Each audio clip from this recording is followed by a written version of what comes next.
February 1692, Salem, Massachusetts. A little town on a bay on the north coast of New England.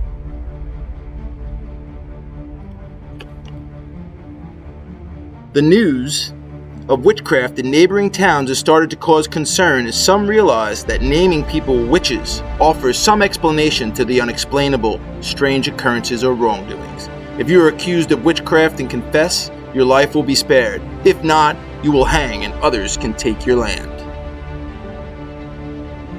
Reverend Parris, the newly appointed minister of Salem's church. His wife has died and left him to care for his young daughter Betty.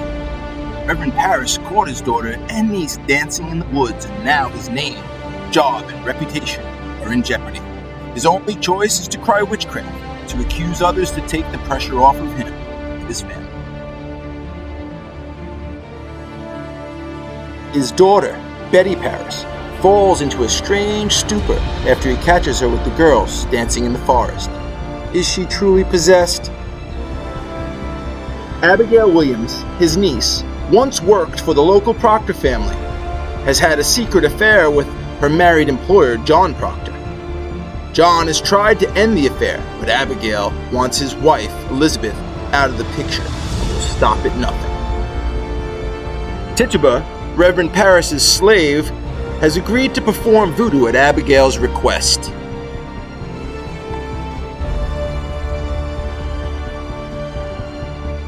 The Parris family. John Proctor, local farmer and a well-known and respected man of the town, but he holds a secret. Trying to move on from the affair, life between him and Elizabeth has been awkward and cold. Will his secret be revealed and his good name ruined? Will Elizabeth forever forgive him? Elizabeth Proctor fell ill last winter and found out her husband had an affair with their servant Abigail, and she wants her dead.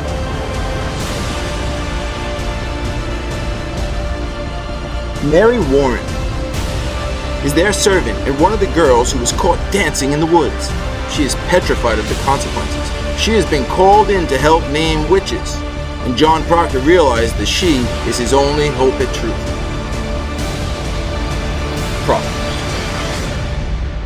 Meet Thomas Putnam, a wealthy, influential citizen of Salem.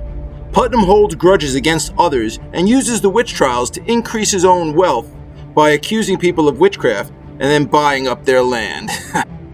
His wife, Anne, has lost 7 babies and dwells on the loss. She loves gossip and is eager to sensationalize ordinary things to achieve whatever end she has in mind. Ruth, their lone surviving child of 8, also was caught dancing in the woods and then fell into a strange stupor. Will she be okay?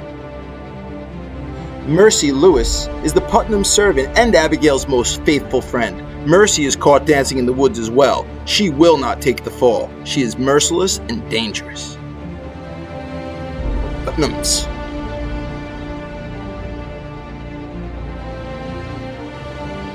Meet the Coreys. Giles is a wealthy local landowner. His wife has been arrested for witchcraft. He mistakenly asks Reverend Hale about his wife's avid reading. He realizes his mistake and joins John in approaching the court to tell Danforth he's wrong. Giles is also smart enough to realize that Putnam is using the accusations of witchcraft as cover to try to take back property they've fought over for many years. Martha Corey, the third wife of Giles, accused of witchcraft directly by another townsperson and indirectly by her husband. Highly thought of in town, or at least she was, until she was accused of witchcraft. Meet the Nurse family, Francis and Rebecca. Francis is generally considered by the Salem community to be a good man, but many people resent his recent rise to wealth. He tries to get a petition to stop these proceedings, and it ends up backfiring. What will he do? His wife, Rebecca, is a wise, sensible, and upright woman, held in tremendous regard by most of the Salem community. However, she falls victim to the hysteria when the Putnams accuse her of witchcraft, and she refuses to confess. Will no one listen?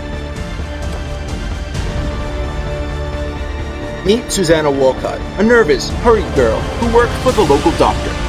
She was caught dancing in the woods and joins in as the afflicted girls who accuse others of witchcraft. Will she be intimidated by Abigail?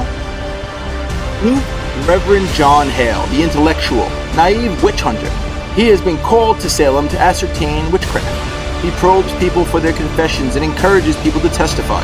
However, after listening to John Proctor and Mary Warren, he becomes convinced that they, not Abigail, are telling the truth. He is a torn man. What will he do? Judge Deputy Governor Danforth. A judge from Providence arrives in Salem to oversee the trials of the accused witches with a serene sense of his own ability to judge fairly. He is an intelligent man, highly respected and successful, but rigid and the stickler to the law. Will he do the right thing? Then there is Judge Hathorne, an arrogant and stern judge. He is determined to convict people of witchcraft and strongly believes in the court and already has his mind made up. He refuses to consider that the girls might be pretending and that the accused are actually innocent. Will there be no convincing of him? And finally, we meet Ezekiel Cheever. He is newly appointed by the court to arrest those accused of witchcraft. He is purely obedient to what he is told to do and doesn't seem to consider whether he's part of a false and unjust process. Is he just doing his job?